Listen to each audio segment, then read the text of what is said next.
जिसमें अफेक्टेड लोग हैं वो लगभग 20 लाख लोग अफेक्टेड हैं। और इन घोटालेबाजों के जुबान खींचकर अंदर हलक में हाथ डालना पड़े, डाल करके मैं पैसे निकलवा के रहूँगा।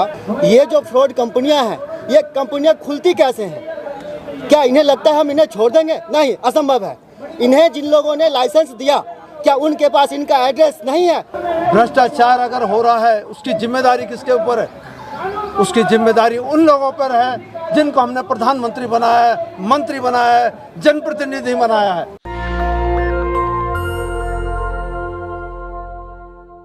ईस्ट और इंडिया कंपनी के नाम के खिलाफ आप लोग जो यहाँ जंतर मंतर पे आए हैं, पहले भी आ चुके हैं आप लोग, क्यों बार बार आ रहे हैं जंतर मंतर पर? अब क्या मांगे आपकी? सर, मांग हमारी सिर्फ इतनी सी है कि जो हम लोगों का पैसा ईस्ट और इंडिया लेके भागी हुई है कई हजार करोड़, 20,000 करोड़ जी 20,000 करोड़ है समथिंग, ठीक है सर। तो वो हमें पैसा वापस चाहिए किसी भी स्थिति में, इसलिए हम बार बार धरना प्रदर्शन कर रहे हैं, बार बार रैली कर रहे हैं। तो हमें वो पैसा हमारा चाहिए, मेहनत का पैसा है, फ्री का पैसा हमारा है नहीं। और तमाम हमारे साथ काफ़ी लोग हैं जिनों का पैसा है, किसी का 25 लाख है, किसी का 50 लाख है, किसी का 1 करोड़ है, वो सब लोग लेके जा चुके हैं यहाँ से। तो हमारा प्रयास यही है बार बार रैली करने का, धरना प्रदर्शन करने का, कि हमारा पैसा हमें वापस मिले, किसी भी स्थिति में हमें मिले। थोड़ा टेक्निकली बताइए कि हुआ क्या था, कि किस तरीके से उसने आपके पैसे का गबन किया, जो ईस्ट और इंडिया बोल रहे हैं, और क्या कह रहे हैं उसके मालिक कहाँ हैं अभी? सर, इस बारे में विस्तार में हमारे सुधीर सर बता पाएंगे आपको डिटेल में। सर, जैसे आप देख ही रहे हैं कि ये ईस्ट और इंडिया नाम से इनका ब्रांड नेम था, और जो रजिस्टर्ड कंपनी थी वो access e Corp solution private limited थी, जो नोएडा में सेक्टर C3 सेक्टर 6 में ये स्थित है। और प्रॉपरली इन्होंने ग्राउंड वर्क भी किया था।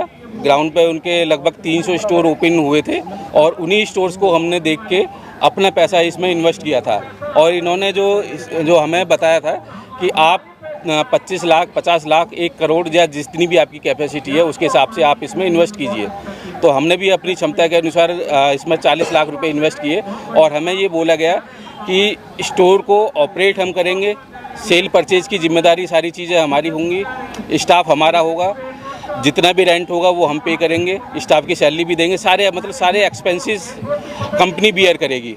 हमें सिर्फ इन्वेस्टेड अमाउंट का 4% प्लस स्टोर पे जितनी भी सेल होगी उसका 5% हमें अगले 35 महीने तक मिलना था।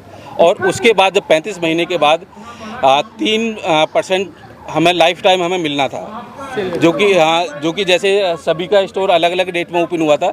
मेरा स्टोर पिछले साल 2 अप्रैल 2022 में ओपन हुआ था, और लगभग 2 या ढाई महीने चला, और उसके बाद मेरा जो कमीशन था, जो मुझे फिक्स अमाउंट मिलना था, वो सिर्फ 1 महीने आया।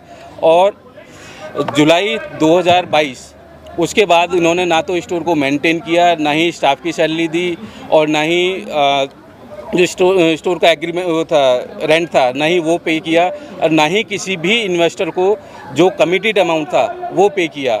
और उसके बाद में अभी ये बोल रहे हैं कि हम दुबई में हैं, कभी कहीं बोलते हैं, कभी कहीं बोलते हैं, और पैसे के नाम पे बस झांसा ही दिए जा रहे हैं। कभी यूट्यूब पर लाइव आ जाते हैं। कब हुआ आप लोगों के साथ घोटाला? हो चुका है तकरीबन 1 साल हो चुका है, लगभग जून 2000 का नुकसान हुआ है इसमें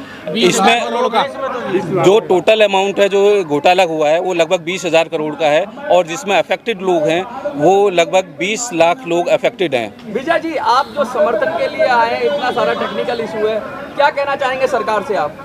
मैं विजय कुमार, रचनात्मक जनमोर्चा पार्टी से, और मैं इनका पूर्णतः समर्थन करता हूं। और इन घोटालेबाजों के जुबान खींचकर अंदर हलक में हाथ डालना पड़े, डाल करके मैं पैसे निकलवा के रहूँगा, और इन लोगों को इनका हक दिलवा के रहूँगा। ये जो फ्रॉड कंपनियां हैं, ये कंपनियां खुलती कैसे हैं? क्या इन्हें लगता है हम इन्हें छोड़ देंगे? नहीं, असंभव है।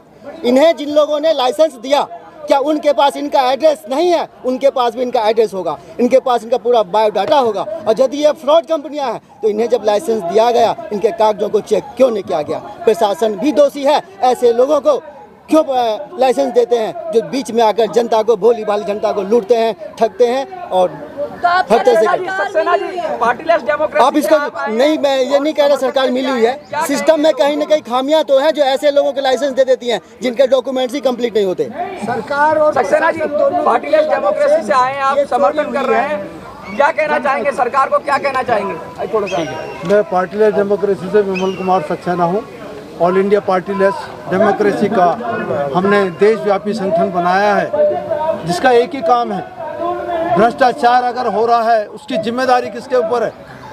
उसकी जिम्मेदारी उन लोगों पर है जिनको हमने प्रधानमंत्री बनाया है, मंत्री बनाया है, जनप्रतिनिधि बनाया है या प्रशासन। अगर कोई यहाँ से गबन करके किसी का पैसा मेहनत की कमाई लेकर के भागता है, देश विदेश में भागता है, आप एक कदम भी किसी का पैसा छीन के नहीं चल सकते और वो देश से बाहर चला गया। लानत है इस देश की सरकार को। ऐसे आदमी को फौरन पकड़ना चाहिए, उसे लाइए। आपने उसे लाइसेंस कैसे दिया? आरबीआई की टर्म्स एंड कंडीशन होती हैं ऐसी फाइनेंशियल संस्थाओं को खोलने की। क्या वो आरबीआई से भटक गया था? और अगर भटक गया था वो बाहर कैसे निकल गया? यानी कि सरकार की मिलीभगत जरूर कहीं ना कहीं होगी। ऐसे लोगों के लिए हमने पार्टी डेमोक्रेसी संगठन बनाया है कि ये पार्टियां ही जड़ हैं सारे भ्रष्टाचार की इस देश के अंदर। आप जितनी भी जन समस्याओं से ग्रसित हैं वो सारी इन पार्टियों की देन है। तो मैं ये कहूँगा, जिन लोगों का मेहनत की कमाई, जिनकी मेहनत की कमाई इन लोगों ने कमाई, उनको हम लाके रहेंगे, पाके रहेंगे, उनके लिए लड़ेंगे और जीतेंगे भी। पांडे जी, कृपा शंकर पांडे जी, जरा आइए। बहुत बड़े विचारक हैं आप और सिस्टम के लिए बात कर रहे हैं, अमूल क्रांति के जनक हैं आप। और क्या लग रहा है आपको कि ये जो बातें चल रही हैं, इतने सारे लोग आज खड़े हैं, इनको बहुत सारे लोगों ने अलग अलग संगठन समर्थन दे रहे हैं, क्या कहना चाहेंगे आप? मैं अमूल क्रांति का संस्थापक हूँ और नेशनल पार्टी डेमोक्रेटिक अलायंस का भी संस्थापक हूँ। हमने ये चीज़ इसीलिए बनाया कि ये सब जो चीज़ें चल रही है, आर्थिक भ्रष्टाचार, हमने एक आर्थिक भ्रष्टाचार इसको नाम दिया है। एक किताब भी हमने लिखा, नोटबंदी आगे क्या, उसमें बहुत सारा डिटेल दिया है। और ये सब जो हो रहा है उसमें है, ये सब होना है। लोग जो हैं ऐसी जो स्कीमें आती हैं कंपनियाँ लेकर के, उसमें फंसते रहते हैं। बहुत सारा है, सहारा का है और सबका है। हम लोगों को ये चाहिए कि ये जो कुछ भी हो रहा है इसके खिलाफ एक बहुत बड़ा आंदोलन होना चाहिए। और इनका जो मामला है, इसी को क्यों ना हम एक मॉडल जैसा बनाएं।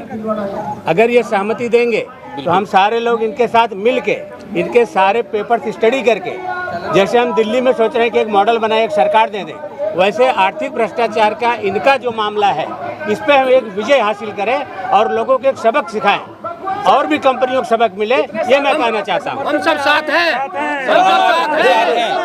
हम सब साथ हैं। हम जल्दी इनके साथ एक मीटिंग फिक्स करेंगे और मीटिंग फिक्स करके हम इसकी तह तक जाएंगे और इसको सिद्ध करके देंगे कि ये जो गलत है वो जेल जाएं और इनको पैसे मिले, उनकी प्रॉपर्टियां जब्त हो। जय हिंद। हम इनके साथ हैं। एडवोकेट भी हैं, वकील भी हैं। सिर्फ ये बात बताइए कि ईस्ट और इंडिया जिस तरह से पैसा लेके भागी, सरकार को क्या कहना चाहेंगे आप? मैं ये कहना चाहता हूँ, एक अभी जल्द का एग्जाम्पल है, उदाहरण है तुर्की का और कंस्ट्रक्शन कंपनी ने क्या किया कि बेसमेंट में उसको भूकंप निरोधक बनाना चाहिए था, लेकिन उसमें टायर यूज कर दिया और जितने ठेकेदार थे सबको शूट करके उसको फांसी की सजा दे दिया गया और उसको जला दिया गया उसी टायरों के बीच में। तो मैं कहना चाहता हूं कि जब तक कानून तगड़ा नहीं होगा, आर्थिक अपराध जो होता है बिना आवश्यकता, मैं कहना चाहता हूं कि ये सबसे बड़ा क्राइम है। इस क्राइम को फांसी की सजा होना चाहिए और इसको अमेंडमेंट, अगर जनता की सरकार आएगी, पार्टी डेमोक्रेसी संगठन आएगी, जब तक जनता नहीं जागेगी, जनता को हम जगाने आए हैं। और आइए और मैं कहना चाहता हूँ कि हम इनके समर्थन में इनकी आवाज़ उठाएंगे, हम कोर्ट में भी उठाएंगे, हर जगह उठाएंगे। बहुत बहुत धन्यवाद। समर्थन देना चाहेंगे इन लोगों को आप? बिल्कुल, मैं हृदय के गहराइयों से समर्थन देना चाहूँगा। जो कष्ट कमाई का पैसा लेकर विदेशों में भाग गए और ये न्याय के लिए ना कोर्ट कचहरी में जा रहे, धरना प्रदर्शन कर रहे हैं, जंतर मंतर पर अपनी आवाज़ उठा रहे हैं, अपनी पीड़ा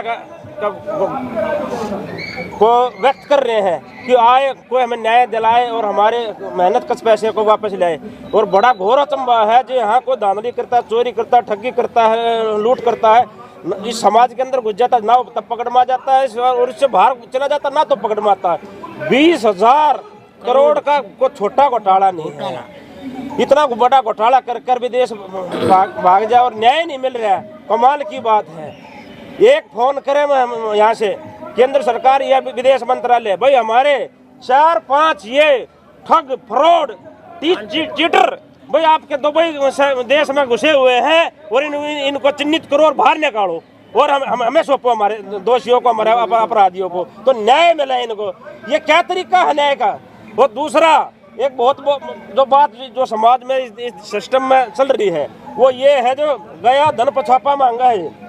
अगर आप किसी कोर्ट में या थाने में जाकर कहोगे ना मेरा फलाने ने ठगी कर दी, कितने कर दी, इतने की कर दी, और तो वो अपना अंदाजा लगाने लग जाए मुझे कितने मिलेंगे। बिल्कुल बिल्कुल ठीक है, बिल्कुल आपने सही कहा। हाँ, तो आप अपना कुछ हिस्सा तो रखो ही नेशनल मीडिया वालों को, बिल्कुल अब तुम्हें भी कुछ हिस्सा मिलेगा, कुछ रखो जो थाने में तो रिपोर्ट लगवाओ, कुछ मिलेगा तुम्हें, और कुछ पकड़ो एक पार्टी सत्ताधारी, अब तुम्हारी पार्टी में भी देंगे भाई 20,000 करोड़ रुपया थोड़ा होता है क्या?